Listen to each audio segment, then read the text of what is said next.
Hello students, आज के इस वीडियो लेक्चर में हम इलस्ट्रेशन नंबर 2 जो आपके टेक्स्ट बुक के पेज नंबर 238 पे दिया है वो सॉल्व करेंगे। यहाँ पर है ना ऑल पार्टनर्स बिकम इंसॉल्वेंट का केस है। सारे के सारे पार्टनर्स इंसॉल्वेंट हो रहे हैं। अब तक हम जब 1 पार्टनर या 2 पार्टनर इंसॉल्वेंट हो रहे थे तो हम है ना लास्ट में बैंक अकाउंट को टैली किया करते थे। लेकिन इसमें जैसे मैंने आपको एक इलस्ट्रेशन ऑलरेडी मैं आपको एक्सप्लेन कर चुकी हूँ और मैंने आपको सोल्यूशन दिखाया है। तो इसमें हमें क्या करना था, लास्ट में ना डेफिशिएंसी अकाउंट को क्लोज करना होता है। हमें यहाँ पे डेफिशिएंसी अकाउंट बनाना पड़ेगा इन सब अकाउंट्स के साथ साथ, मतलब लेजर अकाउंट हमें। और इसके साथ साथ इसमें एक खास बात है कि जो लायबिलिटीज होती है यहाँ पे, वो लायबिलिटीज को हमको थर्ड पार्टी लायबिलिटीज का हमको सेपरेट अकाउंट बनाना होता है और हम उनको है ना रियलाइजेशन अकाउंट में नहीं दिखाते हैं। तो यहाँ पे हमको इनको थर्ड पार्टी का जो भी मतलब लायबिलिटीज है उनको हमें क्या करना होगा, उन्हें हमें सेपरेट अकाउंट बना के शो करना होगा, उनके जो बैलेंसेस वगैरह हैं। एंड यहाँ पे ये जो रानी का बैलेंस दिया है, लोन बैलेंस दिया है, ये हमको रानी के कैपिटल अकाउंट में बाय रानीस लोन करके लिखना होगा। तो यहाँ पर क्योंकि इंसॉल्वेंसी का केस है और वो भी सारे के सारे पार्टनर इंसॉल्वेंट होने वाले हैं, तो यहाँ पे कोई रिकवरी नहीं होने वाली है, रानी को कुछ भी मिलने वाला नहीं है फर्म से। तो यहाँ पर हमको लायबिलिटीज के अंडर में रानी का जो कैपिटल दिया, रानी एंड कानी का, उनके कैपिटल अकाउंट में हम बाय बैलेंस ब्रॉट डाउन करके लिखेंगे। एंड यहाँ पे थर्ड पार्टनर है माने, तो माने का डेबिट बैलेंस दिया हुआ है, मतलब एसेट्स के अंडर में दिया हुआ है, तो डेबिट बैलेंस हुआ, तो हमको पार्टनर्स कैपिटल अकाउंट में टू बैलेंस ब्रॉट डाउन माने का 20,000 हमको रिकॉर्ड करना होगा। एंड यहाँ पे जो फर्नीचर, डेटर्स एंड स्टॉक, ये तीनों जो एसेट्स दिए हैं ये हम रियलाइजेशन अकाउंट के डेबिट साइड में हम इन्हें रिकॉर्ड करेंगे टू सन्ड्री एसेट्स करके, क्योंकि यहाँ पे जो एंट्री फ्रेम होती है वो रियलाइजेशन अकाउंट डेबिट टू हमें है ना सन्ड्री एसेट्स करना है। तो यहाँ पे हम रियलाइजेशन अकाउंट में इनको इनकी वैल्यूज को हम रिकॉर्ड करेंगे, एसेट्स की वैल्यू को डेबिट साइड में हम सारे के सारे सन्ड्री एसेट्स लिखेंगे, एक्सेप्ट कैश या फिर बैंक दिया होता है तो बैंक को भी हम कभी भी रियलाइजेशन अकाउंट में, मतलब उसका जो बैलेंस दिया होता है बैलेंस शीट में, वो नहीं लिखते हैं। तो यहाँ पे कैश दिया तो हमको कैश अकाउंट बनाना होगा, एक सन्ड्री क्रेडिटर्स का लेजर अकाउंट बनाना होगा, एक कैश का लेजर अकाउंट बनाना होगा, एक पार्टनर्स कैपिटल अकाउंट बनाना होगा।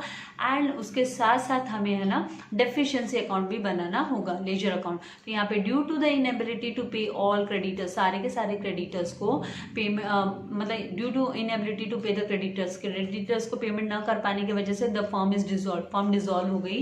एंड काने एंड माने कैन नॉट पे एनीथिंग, काने और माने कुछ भी नहीं दे सके फर्म को, उनके पास कुछ था ही नहीं देने के लिए।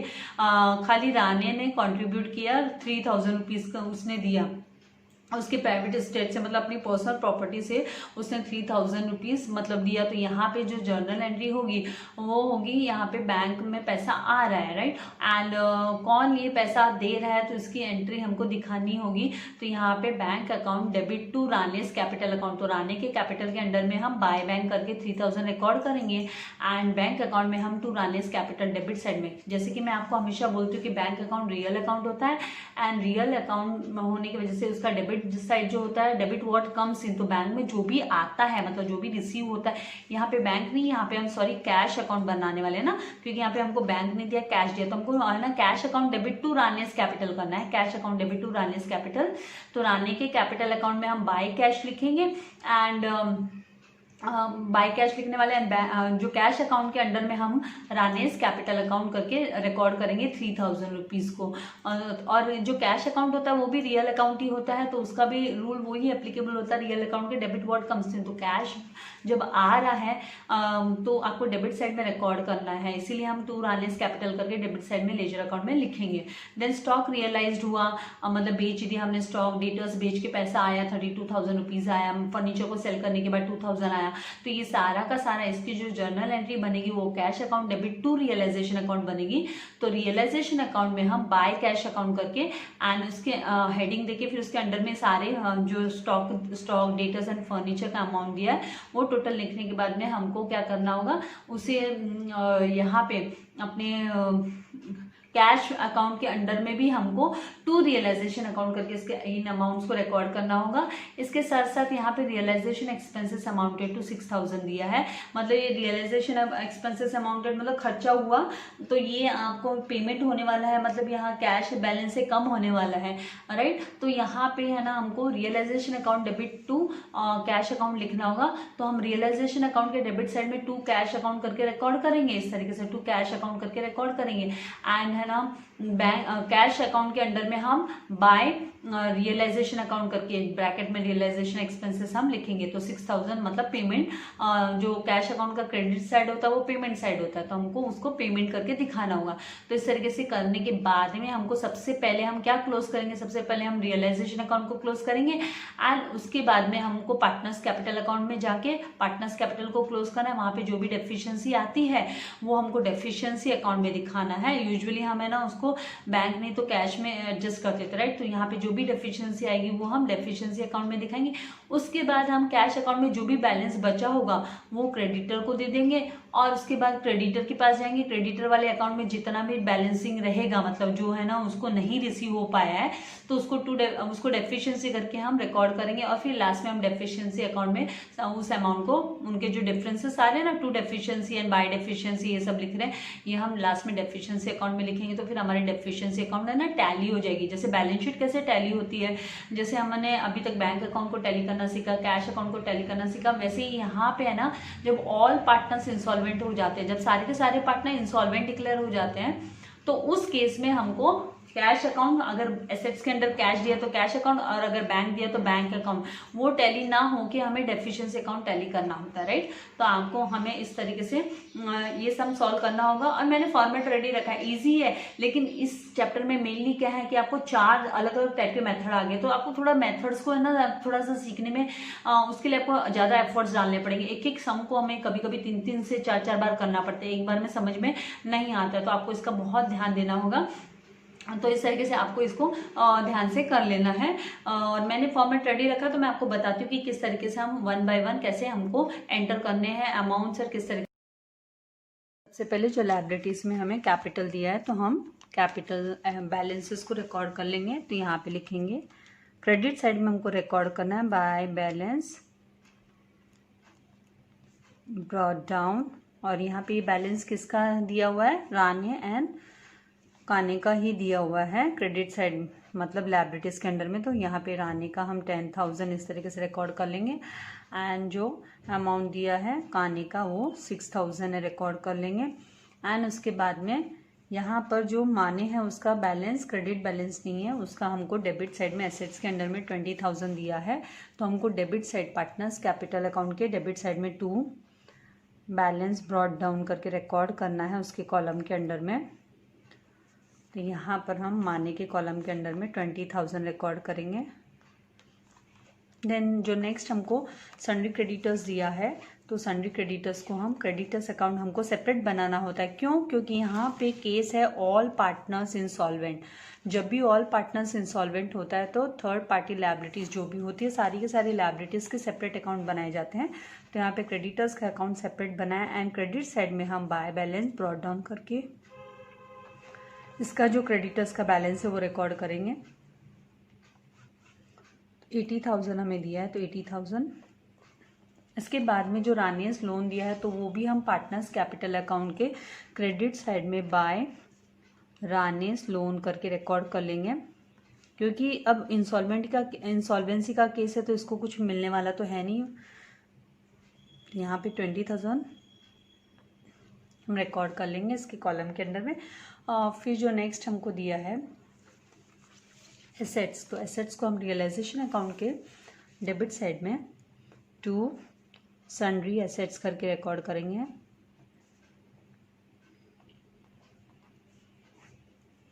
वन बाय वन हम फर्नीचर डेटर्स, फर्नीचर इसका जो अमाउंट दिया है 6,000 इनर कॉलम में हम रिकॉर्ड कर लेंगे।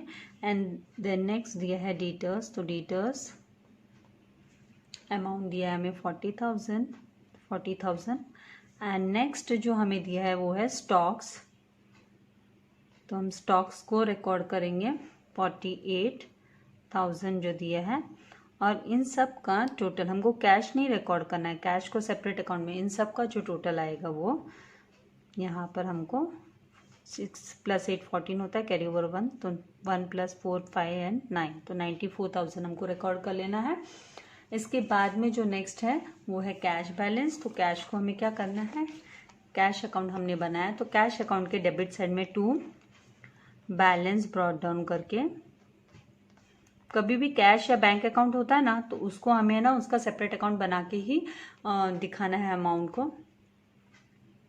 2000 रिकॉर्ड कर लेंगे। और cash account is nothing but क्या, जैसे मैंने आपसे पहले भी कहा है कि ये रियल अकाउंट होता है। क्या होता है ये रियल अकाउंट होता है। एंड रियल अकाउंट का रूल सब जानते हैं, राइट। हमने 11th स्टैंडर्ड में पढ़ा है। तो जो डेबिट साइड होता है वो इसमें कैश अकाउंट में रिसिप्ट साइड होता है, जो जितना भी हम रिसीव करते हैं, एंड जो क्रेडिट साइड होता है वो पेमेंट साइड होता है। Same with the bank account, debit side होता है वो receipt side and credit side होता है वो जस्ट पेंसिल से मैंने आपके अंडरस्टैंडिंग के लिए लिखा है।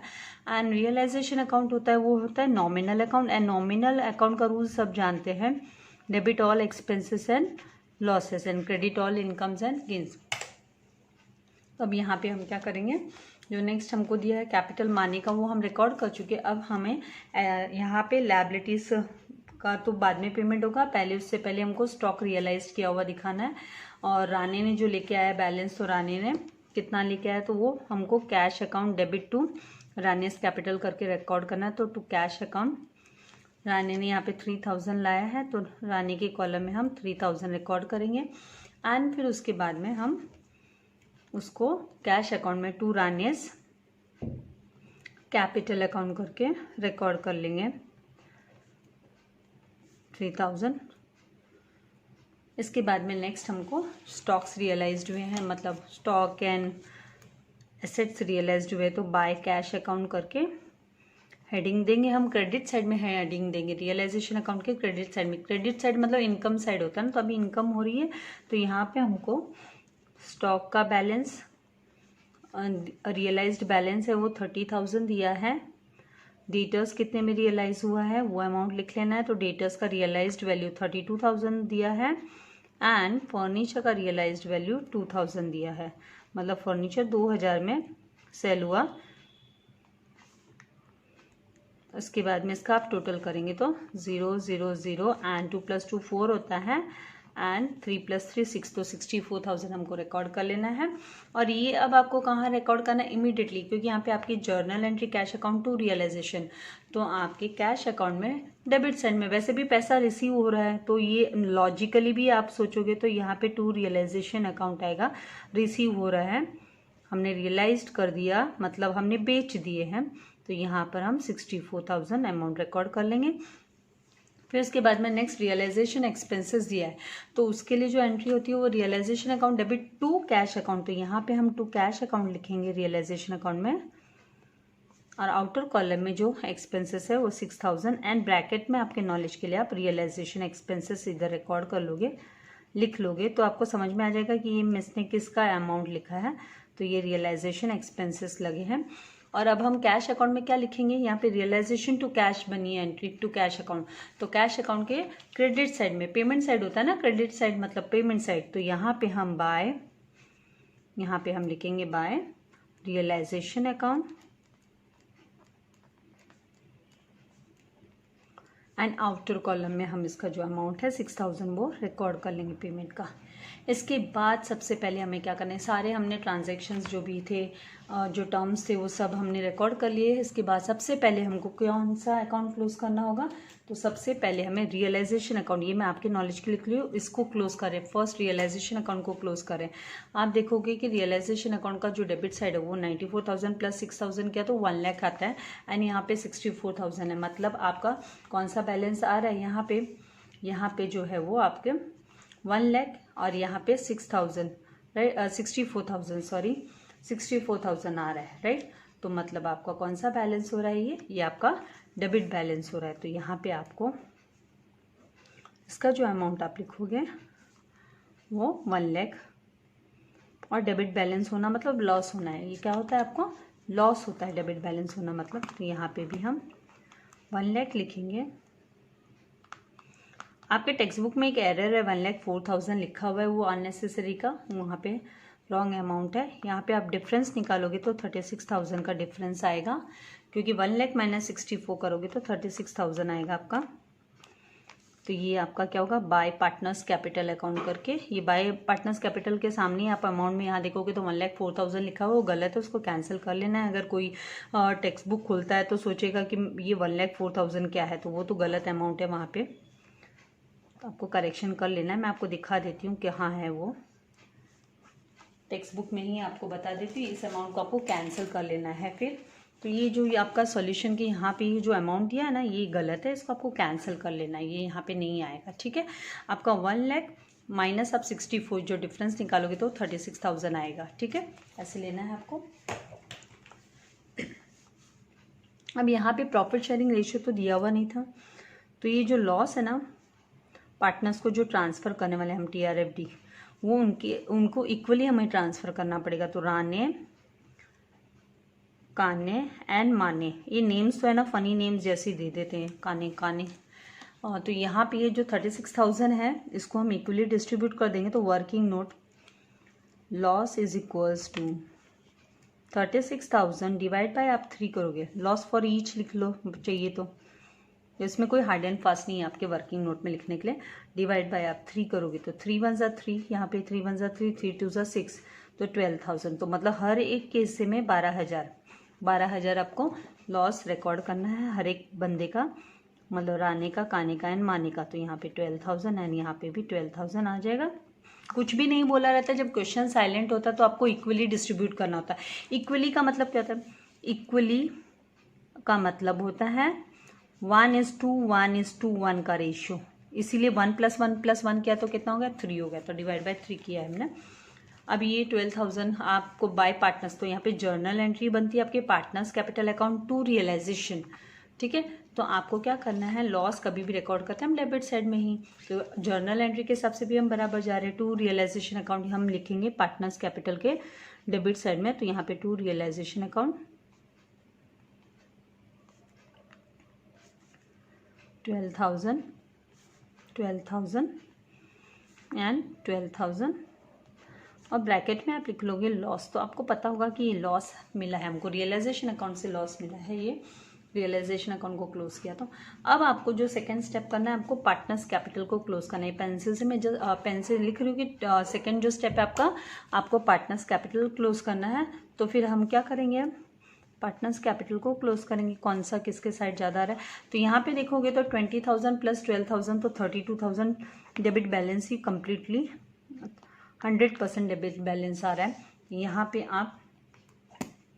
और जैसे मैंने कहा कि अब आप इसको है ना कैश अकाउंट में नहीं दिखाओगे, इसको आपको कहाँ ले जाना है, जब ऑल पार्टनर्स डेफिशिएंसी केस होता है तो आपको है ना अमाउंट है ना डेफिशिएंसी अकाउंट में लेके जाना होता है। तो यहाँ पे हम 32,000 जो मालिक के इस कॉलम में आ रहा है उसको बाय डेफिशिएंसी हम लिख लेंगे, बाय डेफिशिएंसी अकाउंट, ये डेफिशिएंसी अकाउंट में ही हम दिखाएंगे डेफिशिएंसी अकाउंट। तो मतलब डेफिशिएंसी अकाउंट डेबिट टू मानियस कैपिटल अकाउंट। तो हम यहाँ पे डेफिशिएंसी अकाउंट हमने बनाया, तो वहाँ पे हम टू मानियस कैपिटल अकाउंट हम लिख लेंगे। यहाँ पे 32,000 आया। इसके बाद में यहाँ पे देखो काने के कॉलम में भी यहाँ पे 12,000 है और यहाँ पे क्रेडिट साइड में 6,000 है, तो इसका भी डेबिट बैलेंस हो रहा है। तो 12,000 लिखेंगे डेबिट, और सेम क्रेडिट कॉलम में भी हम 12,000 रिकॉर्ड करेंगे। और जो डिफरेंस आएगा इन दोनों का, जो 6,000 एंड 12,000 के बीच का जो डिफरेंस आता है, माइनस करने पे, डिफरेंस मतलब माइनस करने पे आपको 6,000, तो आप यहाँ पे लिख सकते हो क्योंकि ये भी डेफिशिएंसी में ही जाने वाला है। तो एक कॉमन डेफिशिएंसी आपकी टोटल 38,000 की डेबिट साइड की हो गई मतलब। तो 2 हम यहाँ पे लिख लेंगे कानियस कैपिटल अकाउंट, डेफिशिएंसी अकाउंट मतलब नॉमिनल अकाउंट ही हो गया, डेबिट साइड पूरा एक्सपेंडिचर्स कुछ आया नहीं उसमें, सारा लॉस ही एक तरीके से, ठीक है। तो 6,000 आ गया। इसके बाद में क्योंकि यहाँ पे हम अकाउंट्स को रफा दफा करते क्लोज डाउन करके, तो यहाँ पे अब आप देखोगे कि क्रेडिट साइड आने का ज़्यादा है, क्रेडिट साइड का टोटल है ये इसका 33,000 का आता है, और डेबिट साइड में 12,000 ही है। तो डेबिट साइड में हम यहाँ पे अब 12,000 है, इसलिए यहाँ पे 32,000 लिखेंगे। एंड जो डिफरेंस हमारा यहाँ पे आएगा वो 21,000 का आएगा। तो ये 21,000 आपका क्या है, टू डेफिशिएंसी अकाउंट, ये भी डेफिशिएंसी में ही जाएगा। तो यहाँ पे Rane's capital account debit to deficiency account. तो जो जर्नल एंट्री हो है Rane's capital account debit to deficiency, तो हम यहाँ पे बाय डेफिशिएंसी अकाउंट करके रिकॉर्ड करेंगे। और यहाँ पे 21,000 हम डेफिशिएंसी अकाउंट में 21,000 क्रेडिट साइड में हम रिकॉर्ड कर देंगे।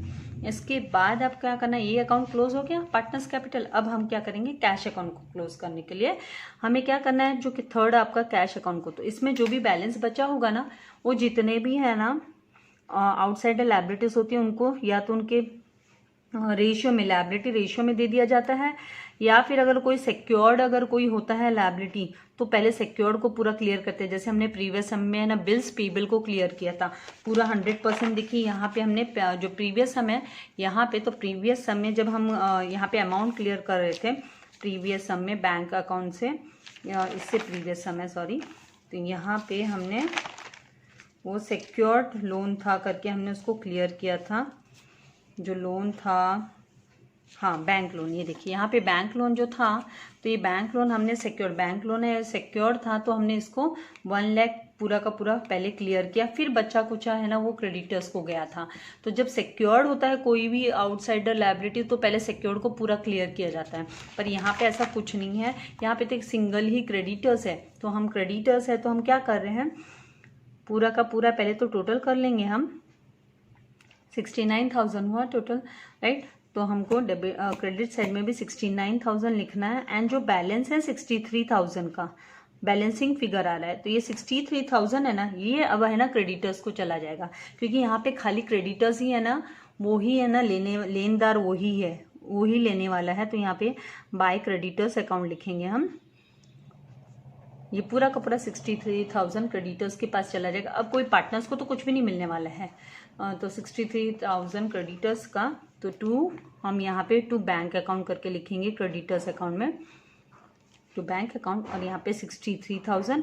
अब आप देखोगे कि क्रेडिटर्स का जो बैलेंस है 63,000 प्लस 80,000 है। यहाँ पे क्रेडिट साइड में 80,000 है, डेबिट साइड में 63, तो यहाँ पे है ना डेफिशिएंसी आने वाली है, मतलब यहाँ पे डिफरेंस आने वाला है ना, तो वो डेफिशिएंसी अकाउंट में हम दिखाएंगे। तो यहाँ पे ये 80,000 और यहाँ पे भी मैं 80,000 लिख लेती हूँ। और यहाँ पे ये जो डिफरेंस आएगा 80,000 एंड 63 के बीच में 0 0 0 10 माइनस 3 7 एंड 7 माइनस 6 कितना 1, तो 17,000 का जो डिफरेंस आ रहा है उसके लिए हमको टू डेफिशिएंसी अकाउंट लिखना है। तो जो जर्नल एंट्री होती है यहाँ पे वो क्रेडिटर्स टू डेफिशिएंसी अकाउंट होती है, तो हम डेफिशिएंसी अकाउंट में बाय यहाँ पे क्रेडिटर्स करके लिखेंगे। यहाँ पे डेफिशिएंसी कहाँ से लिखा मैंने, ये 21,000 का डेफिशिएंसी नहीं, इसको हमें कहाँ से आया ये, हाँ ये डेफिशिएंसी नहीं, यहाँ पे मुझे राने लिखना है। Rane's capital to deficiency account था ना, रानियस कैपिटल टू डेफिशिएंसी, तो डेफिशिएंसी अकाउंट में हमें राने का नाम लिखना है। यहाँ पे कंटिन्यूस बोलने से कभी कभी एरर होता है, मिस कंटिन्यूस बोलती रहती है आप लोगों से, इसीलिए तो यहाँ पे हमें डेफिशिएंसी वर्ड नहीं, हम रानियस कैपिटल लिखेंगे। राने ने लिखा है, मैं नेक्स्ट लाइन में लिख देती हूँ, बेटर रहेगा, आपको कन्फ्यूजन नहीं होगा। तो ये 21,000 है ना वो राने, तो हम डेफिशिएंसी अकाउंट में डेफिशिएंसी करके नहीं लिख सकते हैं, तो यहाँ पे बाय रानेस कैपिटल पहले हम लिख लेते कैपिटल अकाउंट, उसके डेबिट साइड में है ना, तो 21,000 इस तरीके से। और फिर ये जो वाला 17,000 है ना क्रेडिटर्स का है, तो बाय क्रेडिटर्स लिखना है, creditors capital account sorry creditors account debit to deficiency, तो यहाँ पे बाय क्रेडिटर्स अकाउंट करके 17,000 हम रिकॉर्ड करेंगे। अब आपको देखना है कि आपका दोनों साइड जो है debit side and credit side वो टैली होना चाहिए। डेफिशिएंसी अकाउंट का डेबिट एंड क्रेडिट टोटल करने पे सेम अमाउंट आना चाहिए, तो 0 0 0 2 + 6 8 होता है एंड 3, तो यहाँ पे 38,000 हुआ।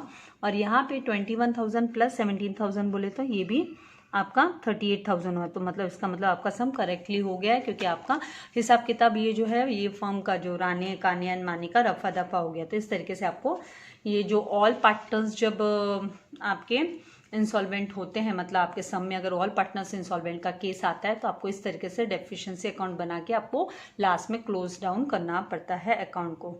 तो आई होप आपको सम समझ में आ गया है। इससे रिलेटेड कोई डाउट हो तो आप मुझे कमेंट बॉक्स में लिख सकते हो।